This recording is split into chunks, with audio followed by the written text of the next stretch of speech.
Hello and welcome. Let's take a look at our big stories. Since taking over Twitter, Elon Musk has recommended a plethora of changes on the microblogging site. First, he sacked the top management. Then he announced that the site will charge $8 a month for the blue tick. And now reports suggest that Musk plans to cut around 50% of Twitter's workforce. According to reports, Musk intends to cut about 3,700 jobs at Twitter in an effort to reduce costs. And Twitter's new owner will inform the impacted employees on the 4th of November. It was only last week that the senior members of the product teams were instructed to aim for a 50% workforce cut. According to reports, those who are laid off will be provided with 60 days worth of severance money. Musk also plans to end Twitter's policy that allowed employees to work from home.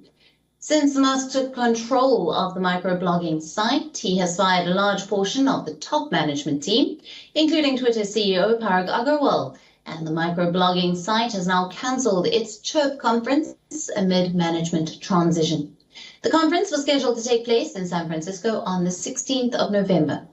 In a tweet, the company said that it is hard at work to make Twitter better for everyone, including the developers, and that it might soon share some of the news about the topic. Now, it is, however, unclear what Twitter for developers will look like in the Musk era. Meanwhile, Twitter has disrupted 3 China-based operations that were trying to influence America's midterm elections. The operations spanned nearly 2,000 user accounts. However, the Chinese embassy in Washington has said that the country was not behind the accounts that were suspended. Twitter's takedown of the networks, which operated between April and October, comes during a stormy period for the social media giant, as it faces scrutiny over how it manages to handle misinformation ahead of the midterm elections in America. Now, for more on this, we are being joined by Martin Bryant, who is a tech expert from Manchester, UK. Thank you for being with us on the broadcast. Now, after the reports that there were not going to be big layoffs, we are now getting reports suggesting that Musk plans to cut around 50% of Twitter's workforce. What details can you share on this? Well, certainly this is, we were expecting significant layoffs. Elon Musk has taken on a huge amount of debt to acquire Twitter, and certainly he needs to cut costs significantly. There were reports that it was going to be 75%. Elon Musk himself actually denied that last week. But as we move towards these cuts actually happening, 50% certainly seems like it will be roughly the figure we'll see. It's certainly concerning in terms of what departments will feel the cuts the most. That's something we don't know, and what impact that will have on Twitter, both on its stability as an app for individual users. You know, will it still work properly? Will it crash? That kind of thing. Will development slow down on important new features, or in features that were previously thought of as important within the company? And more importantly, as we look to the US midterms next week, will moderation take a hit, and platform integrity? So these are definitely problems that we need to look at, and the loss of the work from home policy is certainly something that isn't surprising, knowing what we know about Musk, and also the fact that he wants to try and build a new company culture very quickly. But it will potentially impact the ability for a diverse range of people to work at the company, people with family commitments and people in different countries, for example. So that will have a major impact on the company and how it operates. Right.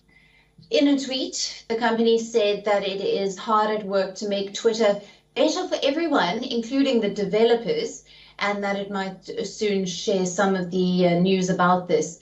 Do you have any further information on the new and improved Twitter?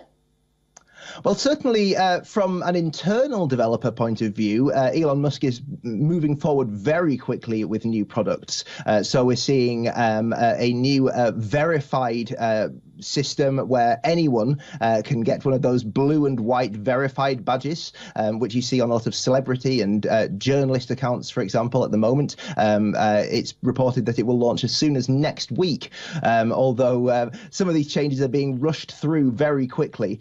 So how effective and how thorough they'll have been implemented remains to be seen. In terms of the conference that's been cancelled, this is for external developers. This is for people who develop apps that use Twitter data, that help people use Twitter in different ways. And Twitter has had a rocky relationship with those developers over the years. It used to love those developers, and then it very much locked down the way it operated, because it wanted to make sure it could build an advertising business and not have people building, say, third-party apps that take advertising revenue away from Twitter, for example. But in more recent times, it's been trying to cultivate that relationship with developers again under the previous management.